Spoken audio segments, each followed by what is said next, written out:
এক সফরেই কূটনৈতিক অঙ্গনে নতুন আলোচনার জন্ম দিয়েছে প্রধানমন্ত্রীর বিদেশ সফর। দায়িত্ব নেয়ার পর প্রথম বিদেশ সফরেই মালয়েশিয়া গিয়ে গুরুত্বপূর্ণ একাধিক বৈঠক শেষ করেছেন প্রধানমন্ত্রী তারেক রহমান। এখন তার পরবর্তী গন্তব্য চীন, যেখানে থাকছে সবচেয়ে গুরুত্বপূর্ণ কর্মসূচি। গত 12 ফেব্রুয়ারি অনুষ্ঠিত ত্রয়োদশ জাতীয় সংসদ নির্বাচনে নিরঙ্কুশ সংখ্যাগরিষ্ঠতা অর্জনের পর 17 ফেব্রুয়ারি তিনি সরকার প্রধান হিসেবে দায়িত্ব গ্রহণ করেন।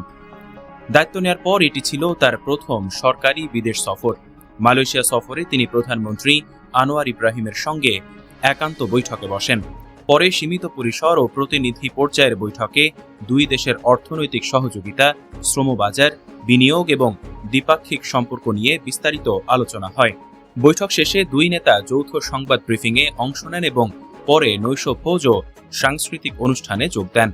21 জুন 2026 দুপুরে ঢাকার হযরত শাহজালাল আন্তর্জাতিক বিমানবন্দর থেকে কুয়ালালামপুরের উদ্দেশ্যে রওনা দেন প্রধানমন্ত্রী। স্থানীয় সময় রাত 8:35 তিনি কুয়ালালামপুর আন্তর্জাতিক বিমানবন্দরে পৌঁছালে মালয়েশিয়ার ধর্মমন্ত্রী তাকে স্বাগত জানান এবং রাষ্ট্রীয় প্রোটোকল অনুযায়ী গার্ড অব অনার প্রদান করা হয়। মালয়েশিয়া সফর শেষ করে এবার নজর চীনের দিকে। চীন সফরকে কেন্দ্র করে রয়েছে সবচেয়ে গুরুত্বপূর্ণ আন্তর্জাতিক ও অর্থনৈতিক কর্মসূচি। চীনের দালিয়ানে অবস্থানকালে তিনি বিশ্ব অর্থনৈতিক ফোরামের সামার দাভোস সম্মেলনে অংশ নেবেন।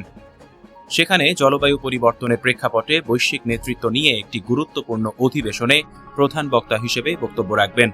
পাশাপাশি বিভিন্ন দেশের রাষ্ট্র ও সরকার প্রধান এবং শীর্ষ আন্তর্জাতিক প্রতিনিধিদের সঙ্গে বৈঠক করবেন তিনি।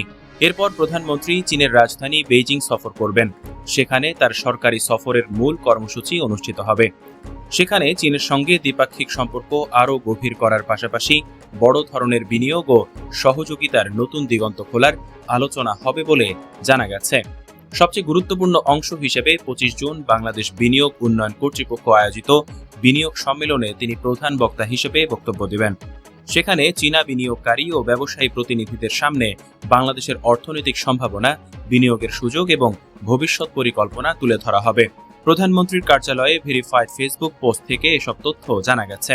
কূটনৈতিক বিশ্লেষকদের মতে এবারের চীন সফরই হতে যাচ্ছে সরকারের বৈদেশিক সম্পর্ক ও বিনিয়োগ কৌশলের সবচেয়ে গুরুত্বপূর্ণ ধাপ। ডেস্ক নিউজ, অগ্রযাত্রা প্রতিদিন।